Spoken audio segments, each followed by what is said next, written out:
আচ্ছা, আশরাফুল মাখলুক যদি মানুষ হয়, বুশ তো আশরাফুল মাখলুক হয়ে যাবে। ভারতের দাদার আশরাফুল মাখলুক হয়ে যাবে। ওই সূচি যার হাত মুসলমানের রক্তে লাল, ওই সূচি আশরাফুল মাখলুক হয়ে যাবে। ওই শেখের বেটি হাসিনা যার হাত হাজারো আলমের রক্তে লাল, ওই হাসিনা আশরাফুল মাখলুক হয়ে যাবে। ফিরাউন আশরাফুল মাখলুক হয়ে যাবে, নমরুদ আশরাফুল মাখলুক হয়ে যাবে, আবু জাহেল আশরাফুল মাখলুক হয়ে যাবে।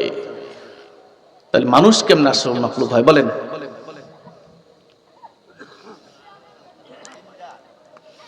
সৃষ্টির সেরা আমরা, সৃষ্টির ভিতরে সবচেয়ে সুন্দর আমরা, আশরাফুল মাখলুক কি আমরা? দ্বন্দ্বে পড়ে গেছেন, তাই না? আল্লাহ কোরআন থেকে সমাধান নেন। আল্লাহ রাব্বুল আলামিন পবিত্র কোরআনুল কারীমে বলেন, যদি আশরাফুল মাখলুক হতে চাও দুটি গুণ অর্জন করতে হবে। কয়টা গুণ? দুইটা গুণ যেই ব্যক্তির ভিতরে থাকবে, আল্লাহ রাব্বুল আলামিন বলেন ওই ব্যক্তি আশরাফুল মাখলুক। যার ভিতরে দুইটা গুণ থাকবে না, সে আশরাফুল মাখলুক হতে পারবে। কোরআনুল কারীমের 30 নম্বর পারার 98 নম্বর সূরা, সূরা আল বাইয়িনাহ 7 নম্বর আয়াত আল্লাহ তাআলা বলেন, ইন্নাল্লাযীনা আমানু ওয়া আমিলুস সলিহাত উলাইকা হুম খায়রুল বারিয়াহ। যার ভিতরে দুটি গুণ থাকবে সে আশরাফুল মাখলুক হতে পারবে।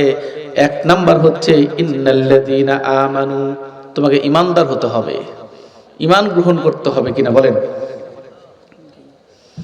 আজ পৃথিবীতে 4300 ধর্ম রয়েছে। কতগুলো ধর্ম? গুগলে সার্চ দিবেন 4300 ধর্ম। আমরা কয়টা ধর্মের নাম জানি? হিন্দু, খ্রিস্টান, বৌদ্ধ, ইহুদি, মুসলিম, 10টা 12টা 5টা। অথচ 4300 ধর্ম রয়েছে পুরো পৃথিবীতে। এই 4300 ধর্মের ভিতরে শুধুমাত্র যারা ইমানদার মুসলমান দাবিদার, এই একটা ধর্ম ব্যতীত সকল ধর্ম বাদ হয়ে যাবে। বুঝতে পারছেন? তাহলে ওই যে বুশ, ওই যে ফেরাউন, নমরুদ, তারা কেন আশরাফুল মাখলুক হতে পারবে না? কারণ প্রথম শর্তে তারা বাদ। প্রথম শর্তের ভিতরে কি শর্ত? ইন্নাল্লাযীনা আমানু। 1 নাম্বার গুণ হচ্ছে তোমাকে ঈমানদার হতে হবে, ঈমান আনতে হবে। ঈমান আনতে হবে কার? আল্লাহর উপর। যেহেতু হিন্দুরা আল্লাহর উপর ঈমান আনে নাই, ওরা বাদ। ফিরাউন আল্লাহর উপর ঈমান আনে নাই, ওরা আশরাফুল মাখলুক হতে পারে না। বুশ আল্লাহর উপর ঈমান আনে নাই, আশরাফুল মাখলুক হতে পারে না। 1 নাম্বার শর্ত হচ্ছে আশরাফুল মাখলুক হতে গেলে 1 নাম্বার গুণ তোমাকে ঈমানদার হতে হবে, মুসলিম হতে হবে। 2 নাম্বার গুণ হচ্ছে ওয়া আমিলুস সলিহাত। ঈমানের দাবি অনুযায়ী আপনাকে আমল করা লাগবে। ঈমান আছে কিন্তু আমল করেন না, ঈমানের দাবি অনুযায়ী আপনি আশরাফুল মাখলুক হতে পারবেন না। ঈমানের দাবি হচ্ছে দাড়ি রাখা। যেই ব্যক্তিরা দাড়ি রাখে না সে আশরাফুল মাখলুক হতে পারবে না।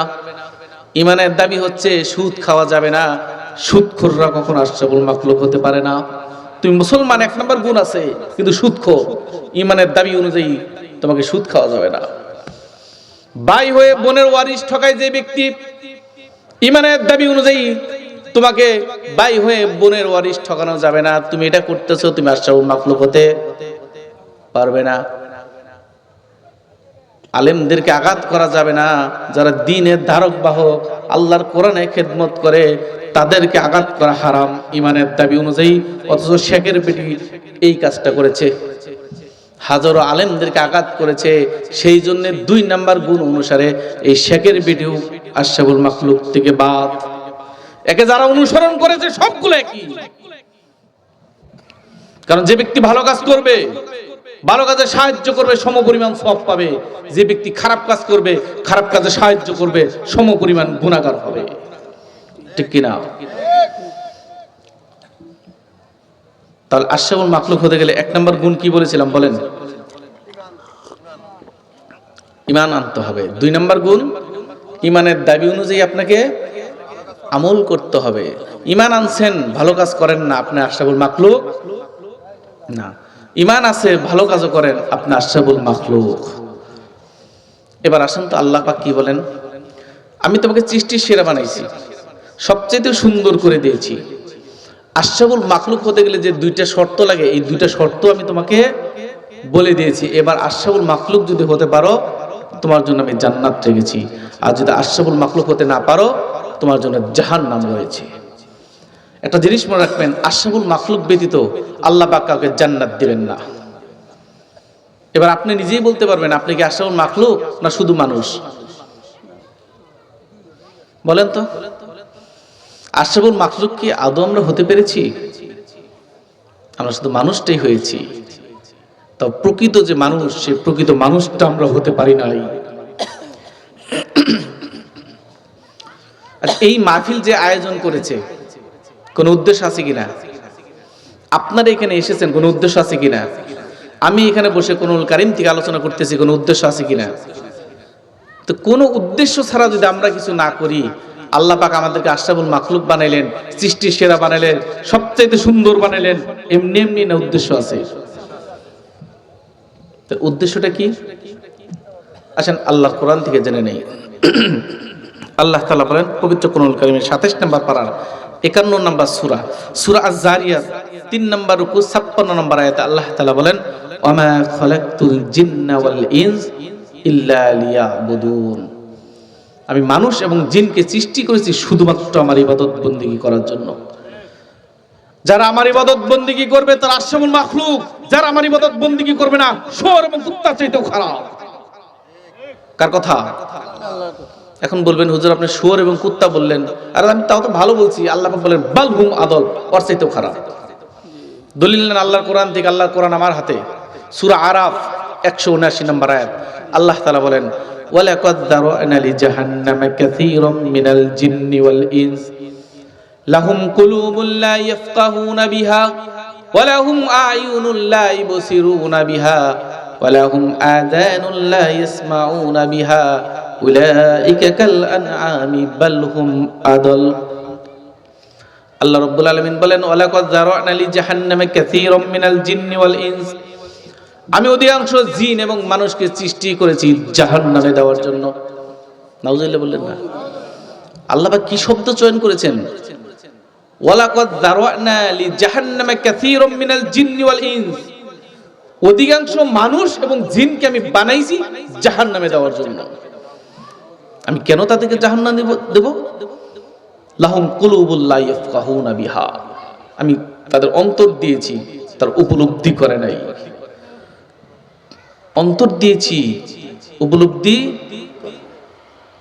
ওয়ালাহুম আ'য়ুনুন লা ইবসিরুনা বিহা, আমি তাকে চক্ষু দিয়েছি, চক্ষু দ্বারা দেখেও না দেখার ভান ধরে থেকেছে।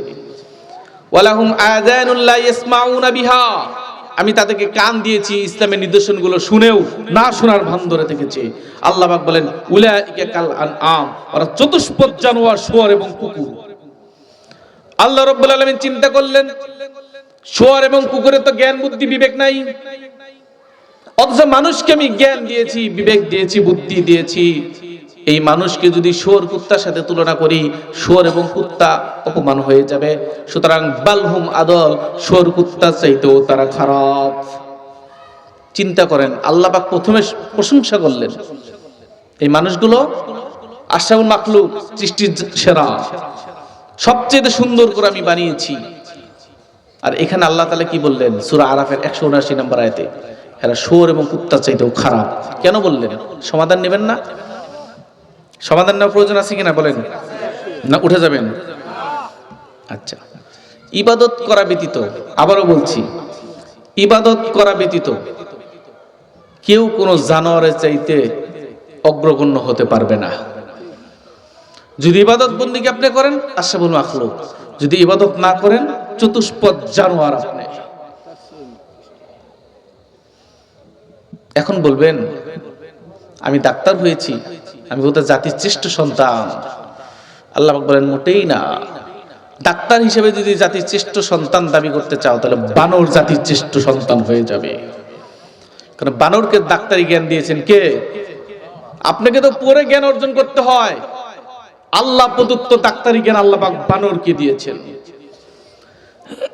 এই কথা যখন নবীজি সাল্লাল্লাহু আলাইহি সাল্লাম বলেছেন যে ডাক্তারি জ্ঞান, চিকিৎসার জ্ঞান আল্লাহ পাক বানরকে দিয়েছে, পশ্চিমা বিশ্ব সবসময় চায় আল্লাহর কোরআনকে ভুল ধরতে। কেন চায় জানেন? একটা বার যদি আল্লাহর কোরআনে ভুল ধরতে পারে, তারা পুরো পৃথিবীকে জানিয়ে দিবে আল্লাহর কালাম কোরআন মিথ্যা।